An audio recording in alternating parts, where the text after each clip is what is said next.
Assalamualaikum dan salam sejahtera kepada bangsa mekanika. Bertemu lagi kita pada hari ini untuk video perbandingan antara Honda ADV 160 dan Vario 160. Betul, kami setuju. Di luar sana mungkin ada yang tidak setuju. Bang, ini dua-dua motor lain segmen lah bang. Tak boleh lah nak compare. Tapi terima kasih juga kepada bangsa mekanika sebab banyak soalan sebenarnya. Orang tanya, bang tolong buat comparison. Dan kebetulan kami dapat unit pandu uji Vario 160 dan kebetulan kami memang ada ADV 160. Jadi kami akan buat perbandingan antara dua model ini. Terima kasih kepada yang dah subscribe. Tapi kepada anda di luar sana yang mungkin baru saja menemui channel Mekanika Malaysia, sudilah kiranya anda menyokong kami dengan menekan butang subscribe, butang like dan juga butang lonceng.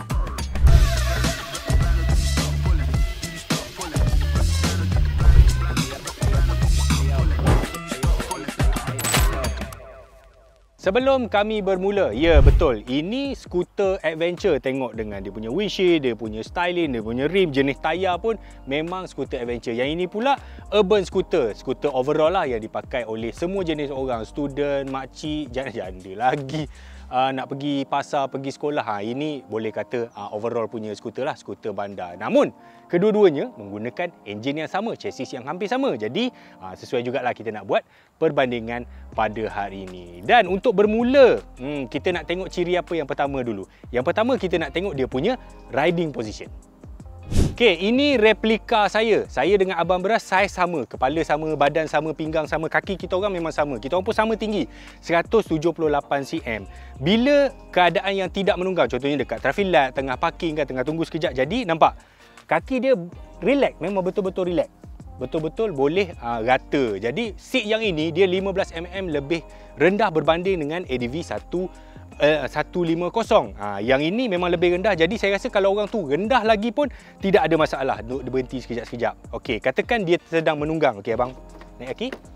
Naik. Okey, ni dua-dua kaki dia naik. Ini posisi dia menunggang. Jadi bila saya menunggang motor ni memang rasa sangat-sangat relax. Tengok bending kaki, bending tangan. Memang dengan handle tinggi, dengan posisi kaki macam ni, dan seat ni yang lebar ni dia support dekat bahagian peha. Kenapa? Sebab kami nak tunjuk yang Vario nanti. Okay, dia support dekat bahagian ni. Jadi bila dalam kita ride jauh apa semua, untuk motor ni dia memang sangat-sangat selesa. Untuk orang belakang macam mana? Jadi kita panggil kita punya pekerja Bangladesh kami nak, Babu, kiawan ni rear seat so abang tahan dulu bang. Bagi Okey, bila bayang duduk dekat belakang, okey, nampak? Ini kita dah buat juga yang dulu. Jadi dia ni pun babu kia aku ni high tech sikit ke 176. Dia kurang 2 cm saja berbanding Abang Beras. Tapi bending kaki. Nampak bending kaki dia, abang naik kan kaki ni. Dia masih jauh tau dengan siku, walaupun sebenarnya handle ni tinggi. Jadi untuk perjalanan jauh, kedua-dua penumpang belakang dan depan dia selesa. Dia ada space masing-masing. In fact, dekat tempat dia duduk ni, seat dia sebenarnya ni lebar kalau kita bandingkan dengan yang nanti, Vario tu nanti. Jadi kalau nak bawa seorang, kalau nak bawa dua orang, nak jalan dekat, nak jalan jauh, this is one of the best scooter yang anda boleh beli dalam pasaran. Ini pula kedudukan saya dengan Vario 160. Tengok overall dulu. Nampak macam pelik sebab badan panjang, motor tu nampak macam kecil, macam beruang sarkis pun ada. Jadi bila kita berhenti traffic light atau parking, abang tu kan sama. Kaki tu memang rapat atas lantai. So siapa-siapa pun boleh bawa. Namun kalau orang tu rendah sikit atau rendah sangat, saya perasan ada satu benda. Dia ni boleh rapat dekat dia punya floor. Jadi kalau tak cukup, kita terpaksa kangkang sikit dan mungkin menyebabkan mungkin seluar boleh kotor sikit lah, atau kain mungkin kotor sikit. Mungkin kalau terlalu rendah. Tapi kalau untuk ketinggian biasa, apatah lagi ketinggian macam kami, memang tak ada masalah. Ini waktu dia tak berjalan. Waktu dia berjalan, abang naik. Okey, ambil naik dua kaki lah. Ini kedudukan dia. Okey, nampak tak? Bending dekat sini. Bending ni, tu memang tak tarat ni. Bending ni, dia ada satu kekurangan bila saya rasa. Dia punya peha dekat bawah ni, dia macam tak cukup support. Untuk orang yang tinggi macam ni, 178 cm. Tapi kalau rendah daripada tu, 175 ke bawah, 170, saya rasa tidak ada masalah. Cuma, apa yang kami cerita ni, tentang benda ni, perbezaan dengan ADV tu bukanlah besar sangat. Margin dia sikit sangat. Mungkin 5-10% saja. Dan kami buat ni sebab apa? Yelah, kau kan suruh compare. So inilah dia perbezaan dia. Seterusnya, jika anda kaki panjang seperti kami, ada kemungkinan nombor 2 yang mana lutut boleh belaga dekat bahagian tengah ni. Jadi anda kena duduk belakang sikit. Abang baru dia lapang sikit, tapi dia akan menjejaskan orang belakang sikit. Biasa kalau kita naik berdua memang kita akan ke depan sikit macam ni. Nak bagi orang belakang selesa. Jadi sekali lagi kita panggil babu kya hua de price hai.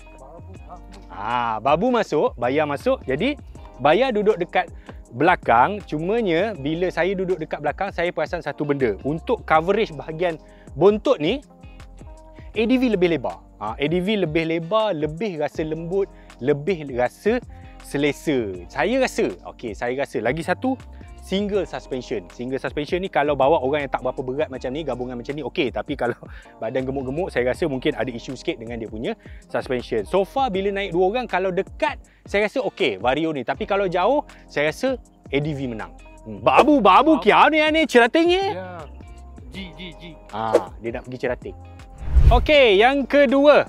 Dari segi power, kedua-duanya menggunakan enjin yang sama, 157cc dan juga 15.3 horsepower. Namun, yang ini berat dia 133 kg. Yang ini 117 kg. Sekitar 16 kg lebih berat ADV berbanding dengan Vario. Dari segi pecutan, okey, dari segi berat tadi dah menyumbang kepada kemampuan enjin. Kalau kita pecut, memang obviously Vario 160 ni sangat ringan, sangat pick up. 0 sampai 120 tu pula seram. Terus dia naik. Memang ringan dia tu memberi kelebihan. Yang ini bukan kata tak laju.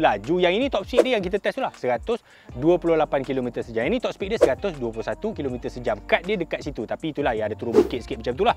Yang ini bila 0 sampai 100 lebih sikit tu, dia cepat. Tapi dia 100 lebih sikit tu, dia nak pergi dekat dia punya top tu, situ dia sedikit termenung. Tetapi, okey, perbezaan tu macam saya bagi tahu tadi, tidaklah kata 50% beza dia. Tak ada. Beza dia tu like 5%, 10%, macam tu je. Bukanlah beza tu banyak sangat.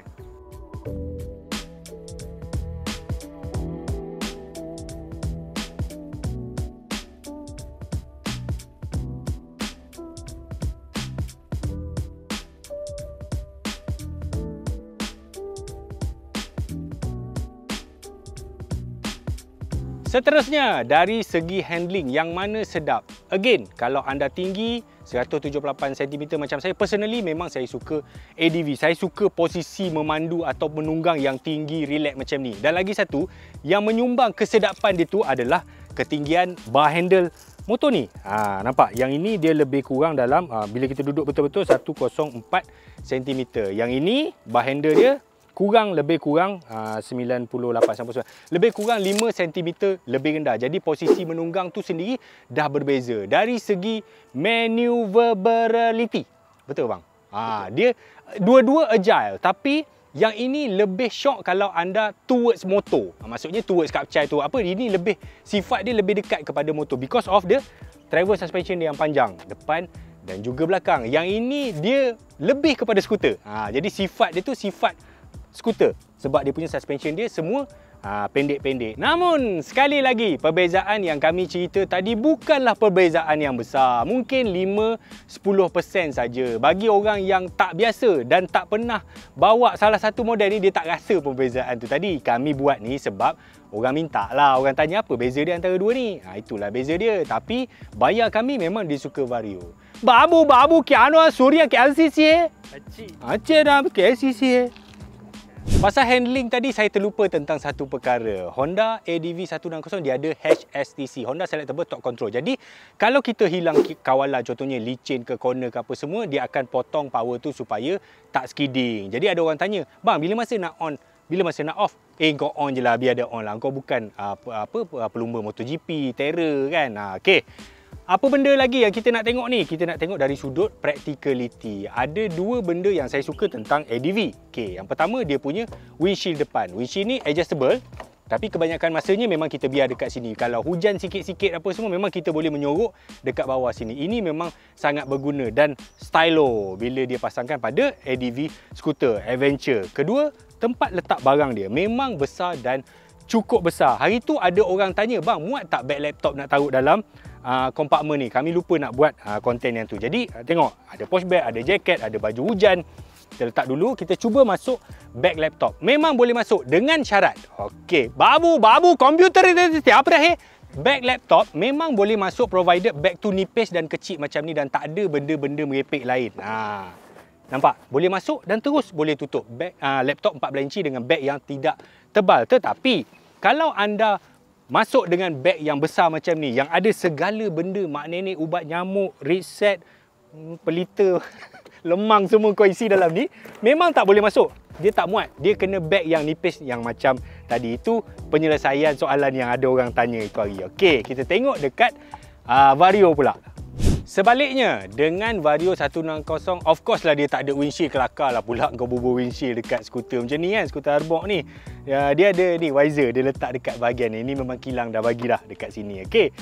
Walaupun kita tahu kompartmen dia, alah, hai kecil. Sebiji helmet pun muat-muat je nak masuk, tak boleh bawa benda lain. Tapi dia ada ni, nampak?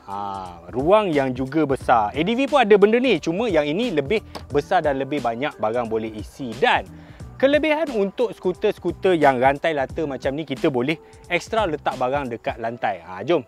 Untuk membagi contohnya, kita kena panggil orang yang paling layak, iaitu abang beras yang membawa beras. Contohnya, nampak? Tunggu bang, abang naik dulu. Kita boleh letak beras dekat sini dan kaki kita kiri kanan lah. Itu kalau kita nak bawa barang, kecemasan ke apa boleh. Tapi jangan buat benda ni, sebenarnya salah tau. Okey. Kalau kata motor ni ramai, kita share satu family, mak bawa, anak bawa kan. Okey, ada yang pakai seluar, pakai kain pun bagus. Dia boleh naik daripada kanan atau juga kiri bang. Kalau pakai kain bang, kita boleh naik macam biasa daripada belah kiri, boleh naik. Atau kita boleh naik daripada sebelah kanan. Nampak? Macam ni kita boleh naik. Sebab, okey, bukannya tak boleh kita naik motor ni, kita dekat sebelah kanan. Tapi dia jadi pelik. Kita rasa macam tak selesa. Tapi kalau dengan rantai rata macam ni, dia memang praktikal. Dan dengan ketinggian dia yang tak berapa tinggi, memang semua orang boleh bawa.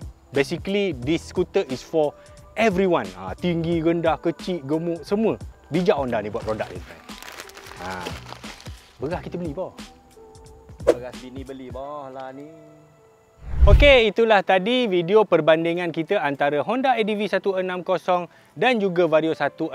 Kedua-duanya adalah motosikal baru dan kedua-duanya adalah skuter, dan perbezaan dia memang bergantung pada setiap individu, apa preference yang dia suka sebenarnya. Macam kami, sebab saya memang agak tinggi, jadi kalau saya bawa yang ni dia agak kelakar sikit, dan saya tak suka pasang kotak belakang. Saya kalau beli motor-motor bandar macam ni, saya suka as is, saya tak suka ada box belakang. Jadi proportion body dengan handling, dengan kedudukan memandu dia, saya rasa memang ADV pilihan kami. Jadi andai kata anda beli Vario 160, adakah salah? Tidak tuan-tuan, tidak ada yang betul, tidak ada yang salah. Semuanya bergantung pada pilihan masing-masing. Anda tidak akan menyesal jika membeli salah satu daripada skuter ni. Orang kata dapat beliin, oh menyesal tak beli ADV. Tidak. Dah beli ADV, oh menyesal tak beli Vario. Tak. Kalau beli dua-dua, lagi bagus sebenarnya. Okey, itulah saja video kita pada hari ini. Kepada anda di luar sana yang telah subscribe, terima kasih, terima kasih, terima kasih. Tapi kepada anda yang mungkin baru saja jumpa channel Mekanika Malaysia ni, tolonglah bantu kami dengan menekan butang subscribe, butang like dan juga butang lonceng. Terima kasih dan Assalamualaikum.